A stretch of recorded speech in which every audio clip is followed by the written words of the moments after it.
Next is Stokes law. Now what is Stokes law? Consider a viscous medium which is at stationary position, that is, which is at rest. Now let us say there is a small spherical body which is moving in this direction in this viscous medium. Now what will happen? The particles or the particles of the layers which are in contact with this spherical body will be dragged down or will be dragged in the direction of motion of this body. But those particles or those layers which are away from this spherical body will continue to be at rest position. So what is happening? There is this layer which is in contact with the spherical body.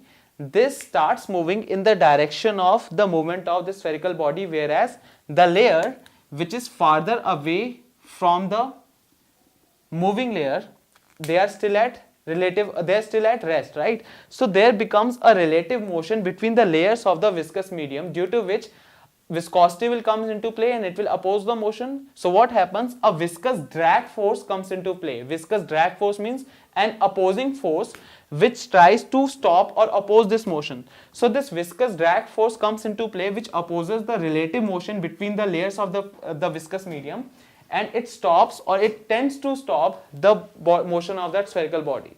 So this viscous drag force is also going to increase with the increase in the speed of this body.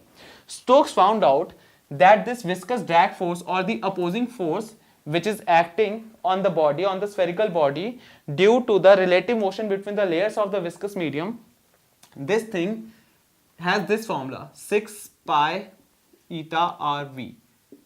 This is the formula for viscous drag force.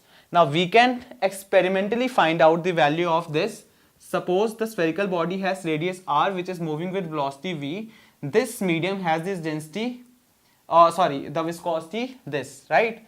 So according to Stokes, the force is proportional to what? Viscosity.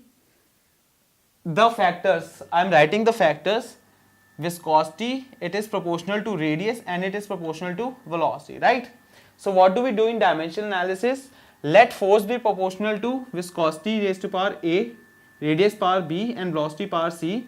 Combining these factors, I'll get force is proportional to this b, c, or F is equal to k times, right? So according to dimensional analysis formula, the dimension on both LHS and RHS should be equal. What was the dimension formula here? F. This is MLT minus 2. This will be equal to dimensional formula of right hand side. K is dimensionless because this is a constant which is used to equalize the left hand side and right hand side. Here I have ML minus 1, T minus 1 raised to power a, radius is length, and velocity LT minus 1 raised to power c.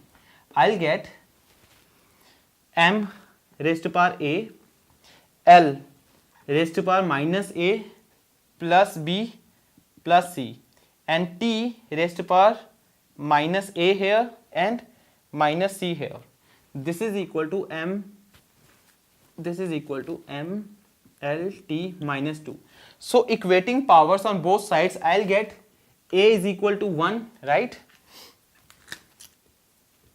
Now from t raised to power minus 2, t raised to power minus a minus c is equal to minus 2.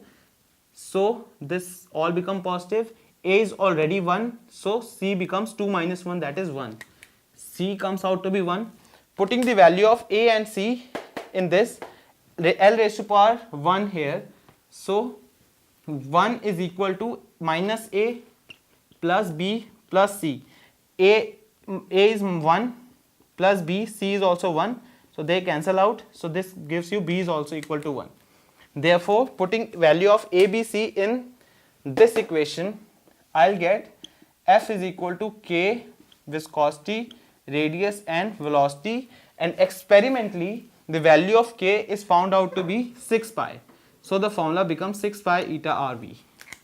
This is the formula for force or viscous drag force which opposes the relative motion between the layers of fluid when there is a spherical body which is moving in a viscous medium with velocity v.